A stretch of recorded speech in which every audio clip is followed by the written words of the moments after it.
stay at home and protect lives. That's the clear warning from the Health Secretary, Matt Hancock, who says it's not a request, but an instruction. Debido a la emergencia del coronavirus, alumnos y docentes han tenido Hi folks, quick update from me on the campaign against coronavirus. I want every American to be prepared for the hard days that lie ahead. Rallentare la diffusione del nuovo coronavirus. In finding faster ways to test people who may have the virus. A rude awakening for the country today, with the coronavirus crisis causing the biggest shock to the economy since records began. Hello and welcome to Chronicles, SNS Online spin-off show that continues to touch base with a wide variety of people from all walks of life to talk about how the current situation is impacting them both professionally and personally, as well as offering a cupful of cheer, some top tips, up-to-date stats, and most importantly to touch virtual base with a cheery hello, and without the need for hand sanitiser. I'm Nick Randall. The UK has fallen into its largest recession on record due to coronavirus in lockdown, contracting by over 20% between April and June in one of the biggest slumps of any major global economy. Household spending plunged as shops were ordered to close, whilst factory and construction output also fell. The recession, defined by 6 months of falling output in a row, is the worst since the 2008 financial crash. Well, with me on the line to talk about this is Professor Diane Coyle CBE, former advisor to the UK Treasury, and Bennett, Professor of Public Policy at University of Cambridge. Welcome to the programme, Professor Coyle. How different do you think this recession compares to any previous one, either in living memory or ones historically studied over the years? It's very different. First of all, in its severity.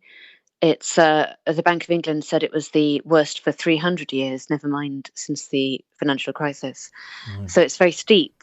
And the other difference is, of course, how it's come about, because this is a deliberate result of the government shutting down large parts of the economy to control the public health situation. So in both of those ways, it's quite unprecedented.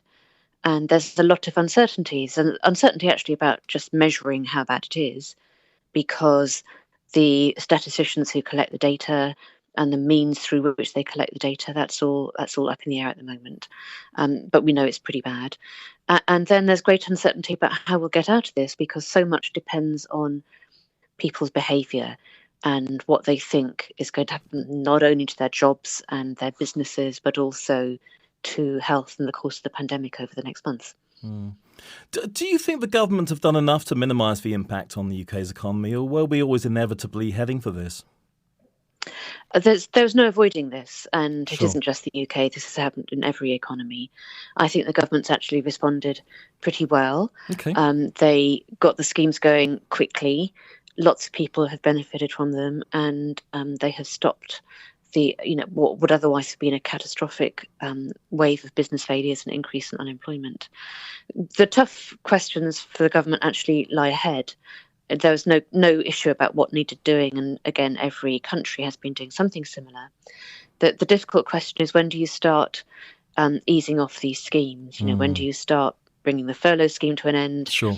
When do you decide that some of the business loans that have been taken out are never going to be repaid, and you let those businesses go? So that's the tough bit, and that's still ahead of us. I mean, of course, M&S have just announced they're to cut 7,000 jobs over the next 3 months. The withdrawal of furlough is going to hit many people hard, and it's been suggested that the government's one-size-fits-all plan leaves many people out in the cold. When do you think the worst effects will really start to bite post-furlough, and also potentially how long? It's a very patchy picture, because some sectors of the economy have been particularly hard hit. So far that's retail and hospitality, and that's why things like the voucher scheme for your meals, your eating out scheme, is targeted at that particular sector. But it's also all of the performing arts, all of the live music, all of the theatres. So that has been catastrophically hit, and many are now saying they can't reopen until the new year. And that's not just frivolity. That's actually a serious sector of the economy as well. The tourists who come into the UK and go into the theatre in London and elsewhere, it's a significant area of business too. And yet, on the other hand, lots of people in professional jobs in particular have been carrying on working from home. Their businesses are still going fine. And so we are seeing this very unequal effect of the pandemic on what's happening to people's prospects. And of course, people working from home means that in towns and cities, they're not getting that lunchtime traffic that they're used to, coffee shops, clothes shops, etc. Yes, and I think we don't know how long that will go on, because some employers are saying, already, you're not coming back into the office until the new year. Others are encouraging people to go back. And a lot of it depends not on what the government says or even what the employers say, but on people's degree of confidence in going out and catching public transport. Absolutely. How does the UK compare with other nations? I mean, we know that Japan's economy shrank at annual rate at 27.8 in April to June, the worst contraction on record. Are any countries doing better? Is their sort of policy of dealing with it a little bit different to ours? I think you've got to take the health figures, the pandemic figures and the economic figures together. Yeah. And it's probably too soon to do these international comparisons, because it could be that short term you get a boost to the economy if people go out and mingle once again. But if you look at the United States, what that's doing is increasing infection rates substantially. So they don't have control over the pandemic in the US yet. And that will hit them again hard in terms of the economy and in people's behaviour. So I think it will take about a year or even longer to get the full picture of these international comparisons. So if you're a social scientist, a researcher, it's actually going to be fascinating looking at this. Absolutely. But for all of us as human beings, it's really not much fun, is it? No, not at all. Is there anything else you think the government could be doing, or we as a nation could be doing to help minimise the impact of this? Well, in terms of minimising the impact, the thing to look at is what's happening to people's jobs. Because if people don't have jobs and don't have money to spend, we're never going to get the economy to recover. The Chancellor, understandably, wants to bring the furlough scheme to an end to really get a handle on which businesses can survive this shock that they've already experienced. But that means that supporting all those individuals, and the schemes, for all that they came in very quickly and were effective, haven't worked for everybody. So freelance people, for instance, haven't managed to get onto the schemes. No. They should be looking, I think, at public sector employment schemes of different kinds to make sure that people who want to work can work through the autumn and into the winter. Professor Diane Coyle, thank you so much. My pleasure. Thank you. Professor Diane Coyle CBE there. And just to mention that her brand new book, Market, State and People, Economics for Public Policy, is now available. And now it's time for the latest world news relating to the pandemic on Tuesday, the 18th of August, as we're recording. Marks & Spencer is cutting 7,000 jobs over the next 3 months across its stores and management. It said the coronavirus pandemic had made it clear there had been a material shift in trade. In-store sales of clothing and home goods were well below 2019, although online and home deliveries were strong. M&S said it hoped a significant proportion of the cuts, about a tenth of its workforce, will be voluntary redundancy and early retirement. In a statement, M&S said it was too early to predict with precision where a new post-COVID sales mix would settle. We must act now to reflect this change. France is to make face masks compulsory in most workplaces as it grapples with a resurgence in coronavirus cases. The new rule is likely to apply to all shared spaces in offices and factories where there is more than one employee present. The measure is set to begin on the 1st of September. Individual offices will be exempt. France has seen a sharp rise in coronavirus cases since July, and masks are already widely used. Coronavirus is continuing its spread across the world, with more than 21 million confirmed cases in 188 countries. More than 770,000 people have lost their lives. Cases of the disease are continuing to surge in many countries, whilst others which had apparent success in suppressing initial outbreaks are now seeing infections rise again. Latin America is the epicentre of the pandemic, according to the WHO. Brazil has the second highest number of cases in the world after the US and has recorded 108,000 deaths.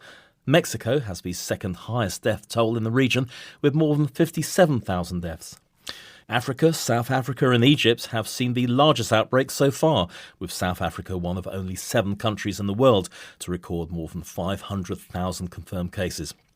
And the number of people who have died after testing positive for COVID-19 in India has now passed 50,000.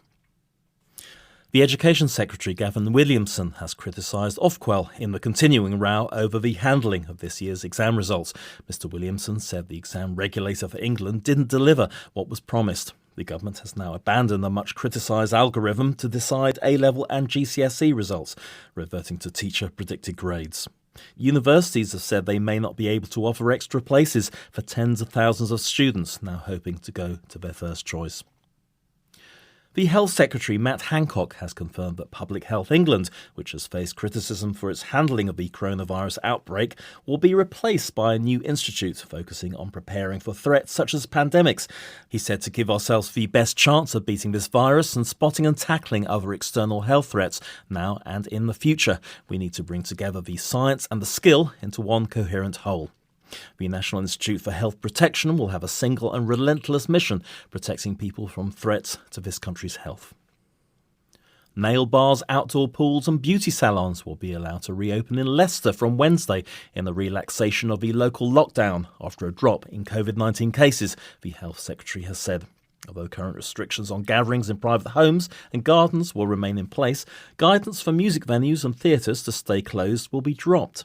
Making the announcement, Matt Hancock said, "My gratitude goes out to the people of Leicester who have all made sacrifices to keep the virus at bay and protect their local communities."